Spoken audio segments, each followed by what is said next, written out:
Hey, I'm MacKenzie Fegan, and this is 112BK coming to you from downtown Brooklyn. It's a beautiful morning and a beautiful day, and Tony Award winner Caleb Hammons has things going his way. We talked to one of the producers of the much-acclaimed reboot of Broadway's seminal classic, Oklahoma. It's a story about people coming together in a community to try to build something new, and the inherent violence and othering that happens in those contexts and has happened throughout history.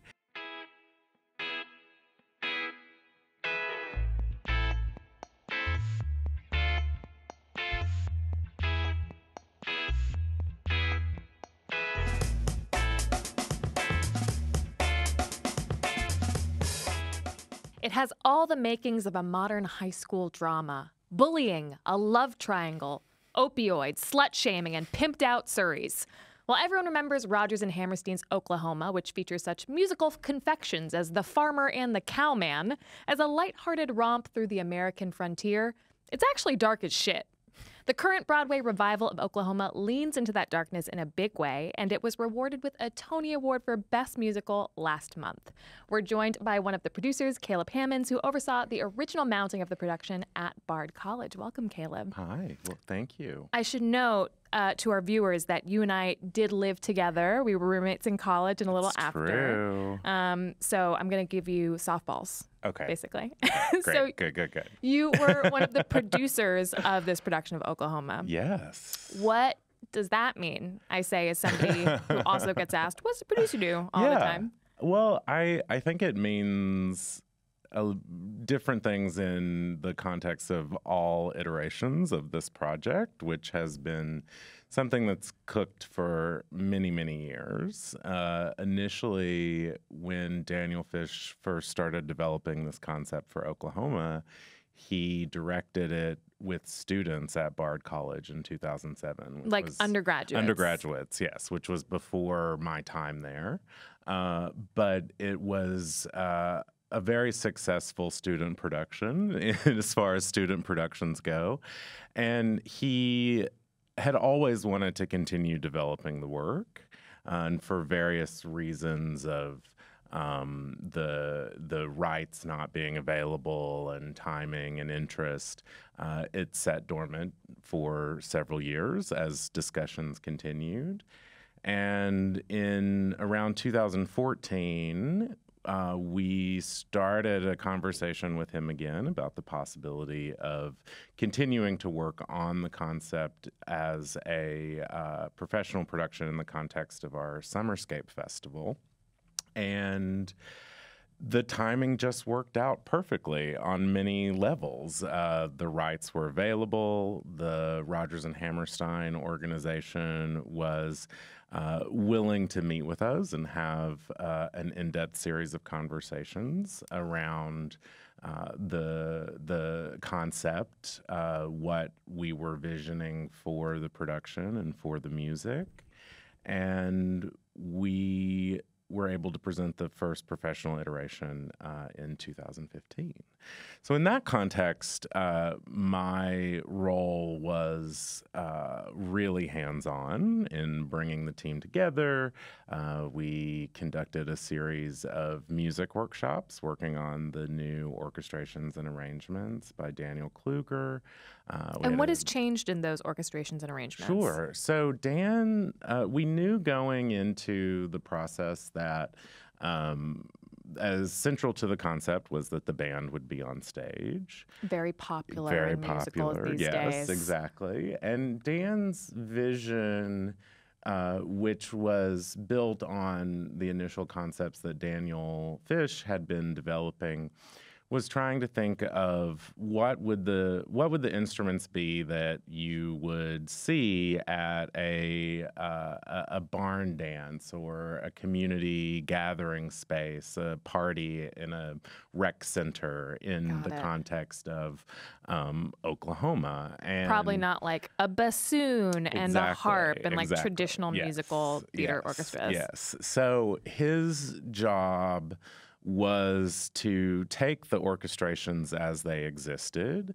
and to adapt that for what's now a seven-piece band, incorporating steel guitar and banjo and mandolin and those sorts of instruments with a more bluegrass country twist. Got it. But all the songs that we know and love from Oklahoma are still there. Exactly. Just with a different instruments. And that aspect of the piece was what we worked most closely on with the Rodgers and Hammerstein organization, in terms of not changing melodies, not changing harmonies, keeping the integrity of the way the music was initially written and initially orchestrated, but adapting it for a different sound. How protective are organizations like the Rodgers and Hammerstein organization that protect the legacy of deceased playwrights and composers? It really depends, I think, on who is involved, who's still living as part of the legacy of that particular person, and what their priorities are in terms of the legacy of the material. In the case of R&H, Ted Chapin, who has overseen that catalog for decades, Ted's take was, we have to, part of the legacy and part of continuing the legacy is figuring out how this material can reach a new generation and reach an expanded audience. So I haven't seen the new production, but what everybody says is like, ooh, it's like the dark Oklahoma, it's sinister. And then to refresh myself on the plot of Oklahoma, I just read the Wikipedia page. Yeah. It is dark as fuck. Like, I don't know what people, I don't know why do we have this sort of like rosy idea that it's this like simpler times American frontier musical when actually it's about violence and sex and turning on outsiders. Yeah, and I think surprisingly, or maybe not surprisingly, a lot of Rodgers and Hammerstein's material is very dark. Do they do Carousel and Showboat? Yeah, I don't know what the answer is to that. If it's about aesthetics, or it's about just the way that the American musical genre developed in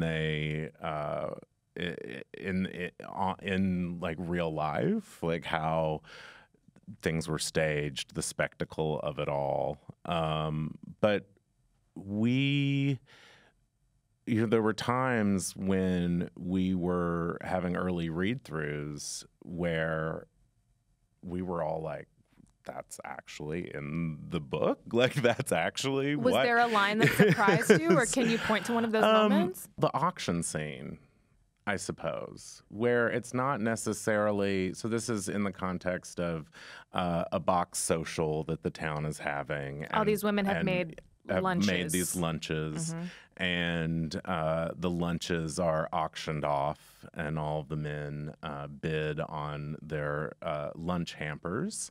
And when you really just read the lines, there's a lot of there's a lot there that gives you the creeps. Really. Like, are you talking about like Judd tries to buy Laurie's box and people like try to outbid him? Yes, exactly. And so it's like you're putting women on auction essentially, right. And there are these just innuendos and these undercurrents of repression, but also of this sort of the way that the auction unfolds, that becomes the catalyst for this community coming together to basically decide that the only way that they're going to rid themselves of this outsider is to all get on the same page about no one wants him there, so it's up to us to get him out. And I think that, audiences have said often, like, oh, how much did you change? How much did you rewrite? Nothing. It's the book as written. It is the lyrics as written. And when people, a lot of times in the press, the production gets referred to as revisionist, which I take a lot of pause with, because we haven't revised anything. In my opinion, we're just doing the show. Now, one of the things that people say was tweaked or changed a little bit, and I believe this changed between the Bard or the St. Anne mounting and the Broadway mounting, is the end. And again, haven't seen it, but I understand that maybe there was less ambiguity than there is in the current iteration. And I think this is potentially where the quote-unquote revisionist moniker comes in. The action is the same. The intentionality of the action is what has been tweaked and modified. And a lot of that, I guess, spoiler alerts. Yeah, we can just say it. Judd Fry dies. Judd Fry dies. He gets stabbed. And I think that there's also a lot of ambiguity around. So you have two aspects of this piece that are, I think, open to the most interpretation, that being the famous Dream Ballet, and the ending, which are portions that are not necessarily scripted out in a way that you're following what the text is telling you to follow, in such a way that you're depending a lot on what's happened in the past, what's iconic, the Dream Ballet that Agnes DeMille created for the Broadway production in the film. But actually in the book, like, what does it say for the Dream Ballet sequence? Like, Laurie dances? No, there's a written narrative, which is based on Agnes DeMille's choreography and the way that narrative played out, which is, I think, still in some ways represented in the more abstract version of the Dream Ballet that exists in this production, but also is open to interpretation a little bit around, like, what were the author's intentions and who is the author. Was the author Agnes DeMille? Was the author Rodgers and Hammerstein?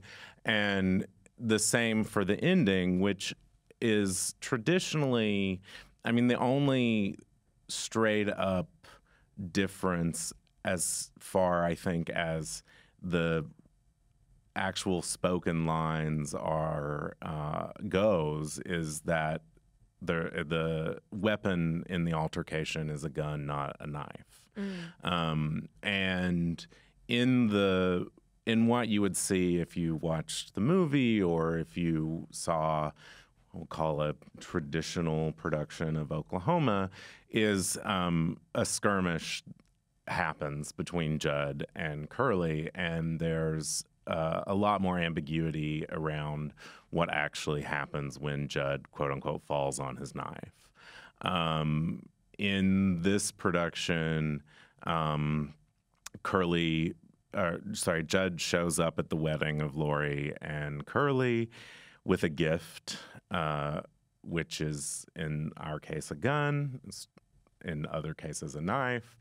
And rather than there being an altercation, Judd places the gun in Curly's hand, cocks the I don't know what you call that on a gun, the trigger, hammer? the yeah, hammer, the hammer, and sort of positions Curly's hand in a way that he's pointing the gun directly at him. And, whoa! I just got shivers. Yeah. So it's more of a statement on what the community turning against this outsider has, like, driven him to in some ways. Right, where I think it's both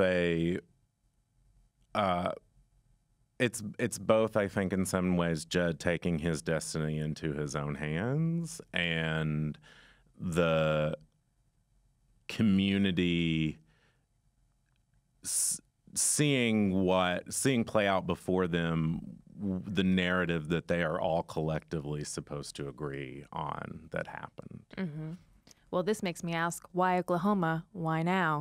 Like, what about these times, these modern times, made the director, Daniel Fish, want to tell this story about a community turning against an outsider? It's a story about people coming together in a community to try to build something new, and the inherent violence and othering that happens in those contexts and has happened throughout history, that and the complacency of everyone in that, without sometimes without even realizing what's happening. But there's a problem and we need to solve it, and we do whatever we need to do for the quote-unquote betterment of the community.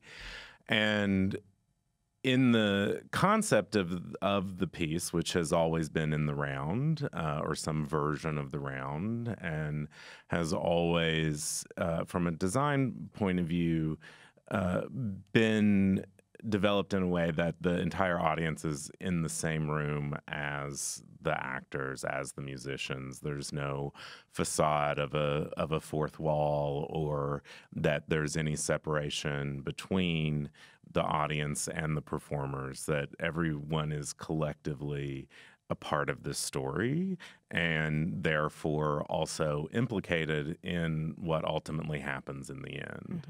And I think on a baseline, there was that interest in a theatrical context of putting the audience in that kind of position, and particularly in that kind of position within material that a lot of people are going to come into thinking that they know, and maybe realizing that they don't know as well as they thought that they did. That makes me curious. Has there been any sort of unexpected audience interaction? Like, I can imagine feeling complicit in this as a member of that community. Like, has anyone been like, no, stop? I don't know that there's ever been anything that explicit, but my favorite part of the show, especially because wherever you're sitting, you can see everyone else. And so you, as an audience member, you are always conscious of the fact that you can see everyone else and that they can see you, and that the actors can see you. And when at the end of after Judd has died, has been killed, and the trial, the makeshift trial happens, and they're sending Lori and Curly off to their honeymoon, everyone breaks into singing Oklahoma again. And when you're watching this from the audience and you're looking at other people around you, it's fascinating to see this mix of people who just have these stunned, horrified looks on their face by what has just happened, and then other people who are just, clapping along, breaking into song and, singing along. And even when there are even people who then, when they start that and start to slowly notice that that's also this moment where, in a way, the actors on stage are sort of shedding that moment narratively, and just having their own reactions to what just happened, almost as a release of the emotions that have all just played out before us. And so watching audience members' faces start to also recognize that the actors on stage are not super happy and about breaking into this song about statehood and nationalist pride. I want to ask you a little bit about casting. So traditionally Oklahoma, pretty white show, all white cast, maybe with the exception of the foreign peddler Yes. character, who's honestly also probably played by a white guy, maybe in brownface. Yeah. Your production is not the only production to cast, to make some creative casting choices. There was the Oregon Shakespeare Festival version where the lead characters were homosexuals. Do you think that the show like lends itself? Is there something about the show that makes people want to like play with the casting like inherently? Or how did you approach casting? Because Lori is a black woman. Ado Annie's in a wheelchair. Talk to me a little bit about your thought behind that. We didn't necessarily go into casting thinking, oh, this character needs to be this race or this character needs to be X, Y, or Z, but more so that if we're trying to represent a community on stage, then we want to do our best for that to feel like a representation of a community of a contemporary community, and within the context of a narrative that is about otherness and about the outsider, that we wanted to do it in a way that didn't make it feel like, ultimately in the end, the outsider is the creepy straight white dude. This sort of like incel character, right? Exactly. And so it wasn't. They weren't choices that were in any way made because of the narrative, but more just because of the overall concept and what we were trying to create, the feeling that we were trying to create on stage. And Judd Fry, the creepy white incel, he actually was in the very original production, right? As an undergraduate. Yes. Is there anyone else in the cast who originated their roles? No, he's the only one who has really stuck with the production. And I think when these students did the show as undergrads in 2007, many of them have gone on to other fields or not acting anymore. But Patrick went after he graduated from Bard. He went to graduate school and was a working actor. And I think also that his original casting as Judd in 2007 was, in some ways, became a pivotal piece to the concept itself. That Judd has traditionally been cast as a brute, hypermasculine. The hypermasculine brute, and not that Patrick isn't that, but that he's not the person who you would traditionally call in to see for the role of Judd Fry, and that made him interesting to us. And when we were casting the 2015 production, Daniel Fish, the director, said we have to see Patrick, and as soon as we all saw him in the room, it was just one big collective. Yes, absolutely. Wow. This has to happen. And so it's been a very long journey for him. Indeed. Yes, he can't get away from Judd Fry. He can't. Judd Fry will never die. He always jokes about how just when he thinks he can cut his hair or wash it, too bad, this production pops up again. I don't know if you have any inside knowledge of this, but is the old Weepin' Willow actually laughing at me? Probably. Okay. Probably. All right. Well, that's hurtful. I think so. So in addition to winning a Tony Award, congratulations for this. Thank you. You have been busy at the Fisher Center mounting new productions. And Daniel Fish actually has a new show that is up right now. It just got a rave in the Times. So tell me a little bit about Aquanetta. Sure. So this was a piece that initially was presented in January of 2018 here in the city as part of the Prototype Festival, which is a festival of new opera and new music performance that is presented annually by the Here Art Center and Beth Morrison Projects. And it had 5 performances in the city in January, got a very glowing review in the music section of the New York Times Arts, and was just one of those pieces that we felt had to happen again and needed to have a longer run. The piece itself is an opera written by Michael Gordon, who's a composer, co-founder of Bang on a Can, and a librettist, Deborah Artman, who he works with often.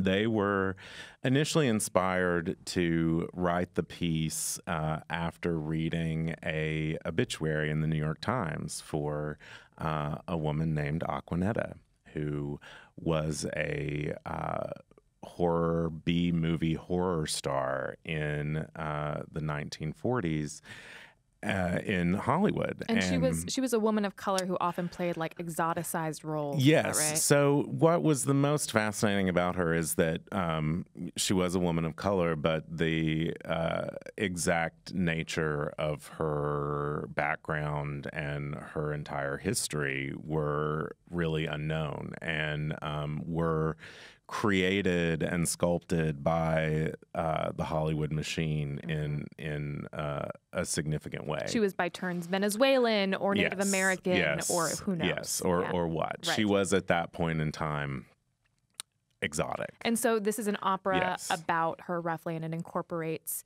images and projections as well as live performance. Yes, so it is entirely live, but it is... You're watching a movie being made, and that's all I will say. Well, about people it. Can go see it now. Yes, it's playing through this weekend, through the 21st of July. I'm not sure when this will air, so hopefully you'll get a chance to see it. But maybe it'll transfer somewhere. But who knows? and also the album of the piece was just released, so it's also available that you can listen to. And of course, Oklahoma is still running on Broadway. Oklahoma's still running, at least through January, and a national tour is in the works for the fall of 2020. Tremendous. Yeah. Well, Caleb, thank you so much for joining me today. Thank you for having me. Again on your Tony. I was hoping you would bring it, but... Well, I don't have it yet. Oh, it's getting engraved. It takes 6 to 8 weeks. What? I know. Expedite that shit. I know. You have media appearances to make. All right, thanks, Caleb. Thank you.